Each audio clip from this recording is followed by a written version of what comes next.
Buenos días muchachos, ¿cómo están? Hoy día vamos a trabajar el tema denominado la teoría de los costos de producción.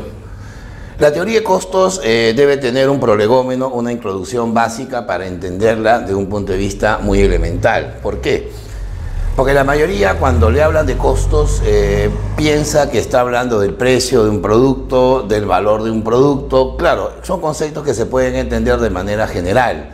Pero exclusivamente el término costo es un término muy amplio, ¿no? Inclusive ustedes recordarán, los primeros temas de economía se hablaba del costo de oportunidad, se hablaba del costo económico, el costo alternativo. Eso también vamos a tratar el día de hoy, ¿ya? Entonces, a ver, en general, los costos representan el conjunto de desembolsos, o sea, gastos, erogaciones, que va a demandar el proceso productivo, ¿no? Por ejemplo, yo podría mencionar cuáles son los costos de producción, cuáles son los costos económicos, por ejemplo, de una discoteca, ¿no? Tú dirías, el dueño tiene que pagar un alquiler, y ese alquiler al final se lo va a cobrar a los que van a la discoteca, ¿no? Cuando les aplique el precio, la entrada.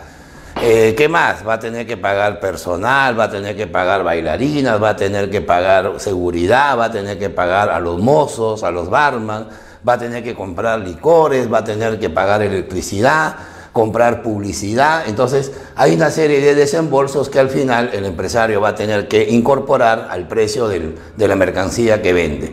A ver, análogamente, ¿cuáles serían los costos de producción, por ejemplo, para una fábrica de pantalones? Tú dirías, allá el local de repente es alquilado, va a tener que mantener maquinarias, depreciar las maquinarias, pagar obreros, comprar insumos, ¿no? Hacer publicidad, pagar impuestos. Entonces, evidentemente hay una serie de desembolsos, erogaciones que vamos a denominar los costos de producción. Pero muchachos, los costos van a depender de dos elementos, ¿no? En primer lugar, la cantidad de recursos que el empresario va a utilizar, y en segundo lugar, el precio que tengan dichos recursos. A más recursos que utiliza, o sea, más cantidad de factores de producción, mayores costos se van a tener. Es como que tú compares, a ver, los costos de producción de una bodeguita del barrio con un supermercado, por ejemplo, tipo Metro, tipo Totus, ¿no? Hay una diferencia muy grande. Mientras en la bodeguita trabaja el dueño y su hijo, ¿no? En Totus trabajan pues miles de personas, entonces los recursos van a ser diferentes en cantidad. Y en segundo lugar, va a estar el precio que se paga por los recursos. Mientras los insumos, la mano de obra, el capital tenga un precio más alto, los costos serán obviamente más altos, ¿no? Es como que yo diga, ¿por qué un restaurante, por ejemplo, de 5 tenedores, un restaurante de alta gama, un restaurante gourmet, cobra más por un ceviche? Por ejemplo, 300 soles cuesta un plato de ceviche en un restaurante de esa categoría, porque los insumos que emplea también son más costosos, ¿no? Por ejemplo, utilizan corvina, es un pescado muy caro.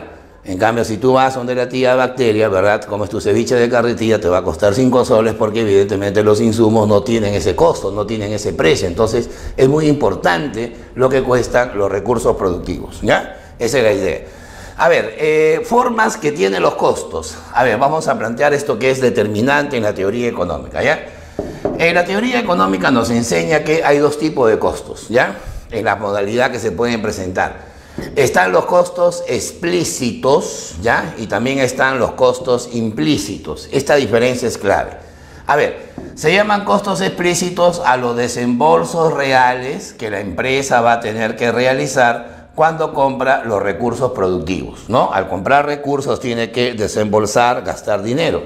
Esos desembolsos se llaman costos explícitos, ¿no? Y que obviamente los contadores, o sea, los que hacen de CPC, de contadores públicos colegiados, van a tener que registrar en sus libros de contabilidad, ¿no? En el diario, en caja, en el balance, ¿no? En las pérdidas y ganancias, ahí se van a registrar los llamados costos explícitos. Por ejemplo, una academia va a tener que pagar local, va a tener que pagar impuestos, pagar a los profesores, comprar papel, comprar tinta, pagar servicios. Todos esos desembolsos se van a considerar los costos explícitos porque son costos de tipo real, ¿ya? En cambio, los implícitos, ojo a esto que es determinante. El costo implícito son los recursos que la empresa utiliza pero que no remunera. Muchos se preguntarán, profe, ¿cómo voy a utilizar recursos y no pagarlos? Pues que justamente hay empresarios que tienen recursos familiares o tienen recursos propios, que evidentemente no tienen costos reales, pero sí tienen costos sociales. Por eso decimos que los costos implícitos van a generar el llamado costo de oportunidad, es decir, lo que la empresa deja de gastar para utilizarlo con beneficio mayor en otra actividad económica. A ver, ¿qué pasaría con esta? Vamos a hacer un par de aplicaciones. Por ejemplo, en un barrio hay dos bodegas, ¿no? La primera bodega vende el kilo de arroz a 3 soles y la segunda bodega a 3 soles 50. La primera bodega vende una gaseosa pirañita a 1 sol y la segunda bodega lo vende a 1 sol 20. Tú te preguntas, ¿y por qué las dos bodegas cobran precios diferentes y lo que vende es lo mismo, ¿no? O sea, significa que uno quiere ganar más. No es que quiera ganar más, sino que la primera bodega trabaja en su propio local, ¿no? El mismo dueño es el que atiende y es más, a su hijo lo hace trabajar porque lo mantiene pues como patria potestad. En cambio, la segunda bodega trabaja con local alquilado, con empleados a los cuales hay que pagarle sueldos. Entonces, eso nos conlleva a una diferencia. Mientras la primera bodega tiene costos implícitos, ¿no? Porque son costos de oportunidad, la segunda bodega, la que vende más carito, esa tiene costos explícitos. Esa es la diferencia entre ambos. A ver, muchachos, Lima está llena de taxistas, ¿no? Es la ciudad con más taxis en Sudamérica, de los cuales el 90% trabaja con carro, o sea, alquilado. Entonces, si el 10% trabaja con carro propio y el 90% con carro alquilado, los costos son diferentes, ¿no? Un taxista de carro alquilado tiene beneficios inferiores a aquel que trabaja con su propio carro. Porque el que trabaja con su propio carro no tiene por qué pagar alquiler, no tiene por qué estar pagando garantías, en cambio el segundo sí lo hace. Eso es lo que genera la diferencia entre costos explícitos y los costos implícitos, ¿ya?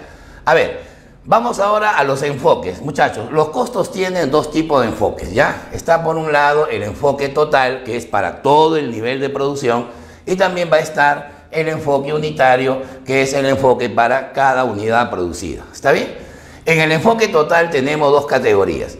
Está el costo fijo y también va a estar el costo variable. Ojo que esto es a nivel de toda la producción, porque hay un tercer costo que se llama el costo total, que en buena cuenta es la suma del costo fijo más el costo variable. Por lo tanto, si definimos los dos primeros, entenderemos el tercero. ¿Está bien? Veamos. El costo fijo vienen a ser los gastos generales o también se llaman gastos hundidos, pero ojo que lo hemos puesto con las comillas. Eso significa que al ser un costo hundido es porque si la empresa deja de producir, si la empresa deja, digamos, de operar, lo que va a perder es el costo fijo. Es como que yo diga, a ver, un ejemplo así primario, ¿no? Si tengo un restaurante y me lo cierran 60 días, voy a tener costos fijos que asumir, que van a ser al final mi pérdida. En 60 días no tengo clientes, no vendo ni un solo plato de comida, pero tengo que pagar alquiler, tengo que pagar impuestos, tengo que pagar seguridad. Y eso para mí va a representar la pérdida operativa, ¿no? O la pérdida funcional. Bueno, el costo fijo es aquel que no cambia con el volumen de producto. O sea, a corto plazo, cuando la empresa está en pleno proceso productivo, el costo fijo es invariable. ¿Por qué? Porque así la producción aumente, así la producción baje, e incluso si la producción fuese cero, el costo fijo permanece constante. El costo fijo no cambia a corto plazo. ¿Está bien? Para poner un ejemplo, a ver, los alquileres. Claro, pues imagínense, yo tengo un restaurante, pago 2.000 soles de alquiler mensual, eso para mí es un costo fijo, porque produzca 100 platos, o produzca 500 platos, o no produzca nada, voy a tener que asumir ese costo. ¿Se dan cuenta? Por eso se le llama costo general, o también se le llama costo hundido, ¿ya? ¿Qué más? Por ejemplo, la seguridad. Bueno, ante un país con una alta inseguridad como el nuestro, hasta las pequeñas empresas, hasta las microempresas tienen su gasto en seguridad, tienen su guardián, tienen sus cámaras. Entonces, eso genera evidentemente pues un costo hundido, ¿verdad? El costo de seguridad. Produzca más o produzca menos, la seguridad hay que asumirla siempre. Los gastos administrativos, ¿no? Por ejemplo, lo que es el pago a los empleados, el pago al gerente, ¿no? Por ejemplo, si yo tengo un chifa, tengo que pagarle a los mozos, ¿no? Vendo o no vendo, igual hay que pagarles. Ese es un costo fijo. tengo que pagarle el sueldo a la cajera, ¿no? Pagarle el sueldo al señor que fumiga. Entonces, esos costos son costos que la empresa tiene que asumir así no produzca nada. ¿Está bien? Se llaman costos fijos. En cambio, el costo variable, ojo, vienen a ser los gastos directos o también se llaman operativos. ¿Por qué se llaman operativos? Porque van a depender de cuánto está produciendo el negocio. Por lo tanto, su definición sería así. Se llama costo variable a los costos que dependen directamente de los cambios en el producto. Dependen directamente, aunque no proporcionalmente. Ojo a esa definición. O sea, si la producción aumenta, aumentará el costo variable. Si la producción disminuye, va a disminuir el costo variable. Hay esa tendencia directa. Y obviamente si la producción es cero, el CB, el costo variable, también sería cero. Tú dirás, un ejemplo de costo variable, lo que es la mano de obra directa. La mano de obra directa se refiere a la mano de obra fabril, o sea, la mano de obra operativa. Por ejemplo, yo tengo una empresa que produce sábanas. Y le digo a los obreros, van a ganar por cada sábana que ustedes produzcan 9 soles. O sea, a más producción pagaría mucho más.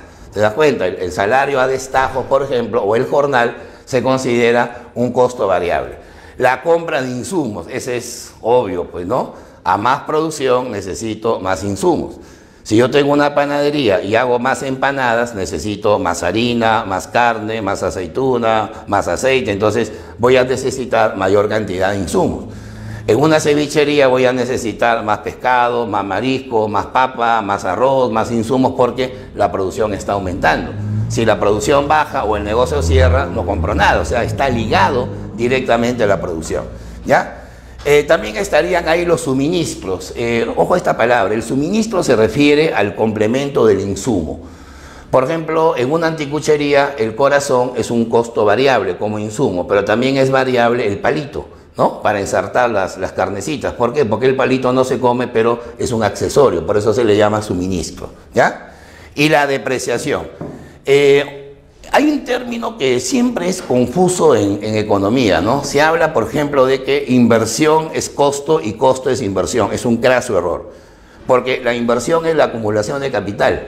Entonces, el costo de la inversión es lo que nosotros llamamos la reposición. La reposición, o también se llama depreciación.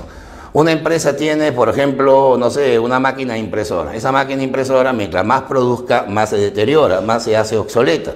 Ese costo que se calcula bajo la óptica financiera se considera como un costo variable. Se llama variable porque es un costo directo o es un costo de carácter operativo, ¿ya? Esa sería la idea. Bueno, y finalmente viene el costo total, que es la suma del costo fijo más el costo variable, ¿ya? Pero esto es el enfoque de carácter total.